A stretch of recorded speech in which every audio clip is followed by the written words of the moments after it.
to be educated, but I'm so frustrated. Hi, I'm Audra McMahon. And I'm Cheryl McCormick.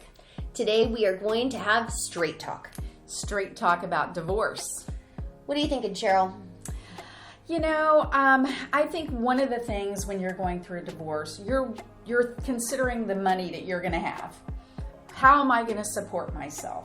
And I think that there are some different options. I know from what I went through, you can get monthly support. Sometimes there's a lump sum.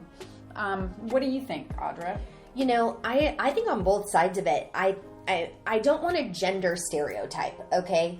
And often the higher wage earner is crystal clear that they're going to be losing income.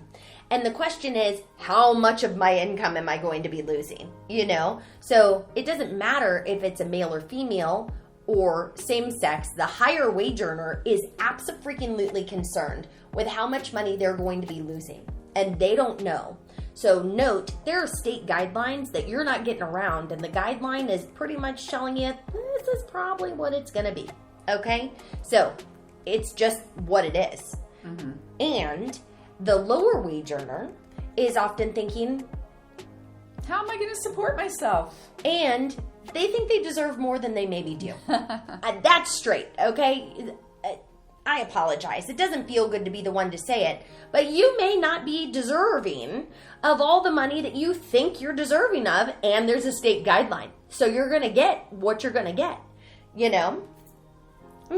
I know, it's scary, isn't it? It's terrifying if you look at it from either side, because really, you know, if you're the wage earner, let's say that you're the higher wage earner and you're the only wage earner in the home, you're still going to be providing for your now future ex-spouse, and there's like two houses, so it's going to be like a resentment that you're paying out for stuff you don't even have control, charge, or usage over, right? Right. Okay, but then on the flip side, you're still dependent.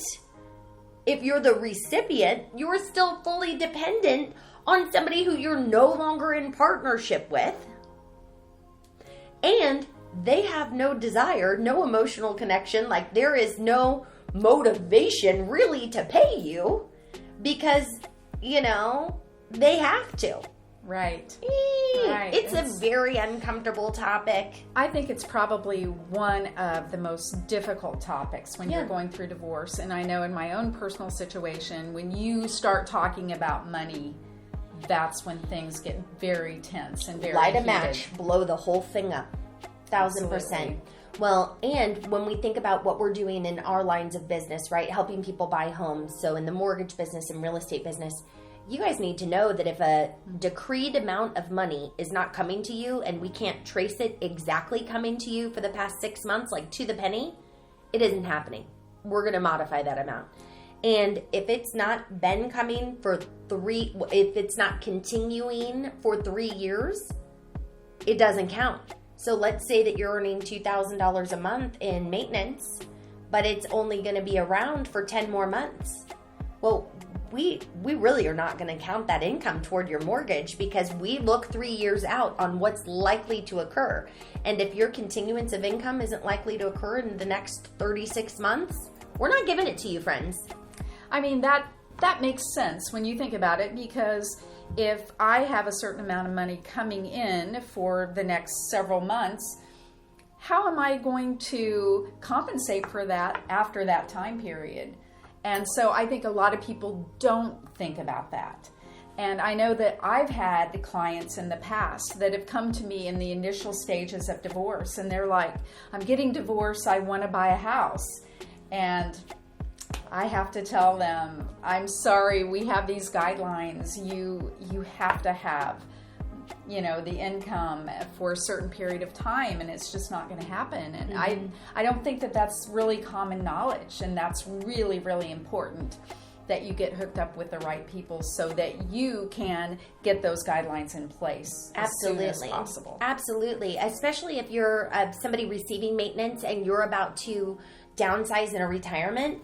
If you're not before 3 years and that maintenance is not continuing, you're toast, okay? If you're about halfway through with a large lump sum maintenance, then you get nothing, and you're going to go from being I'm getting $20,000 of spousal support to I'm going back to my administrator salary in an education world, right? Like, that's not $20,000 a month. We need some realistic expectation setting in advance, friends. And that is Straight Talk. Straight Talk Divorce. Until next time, guys.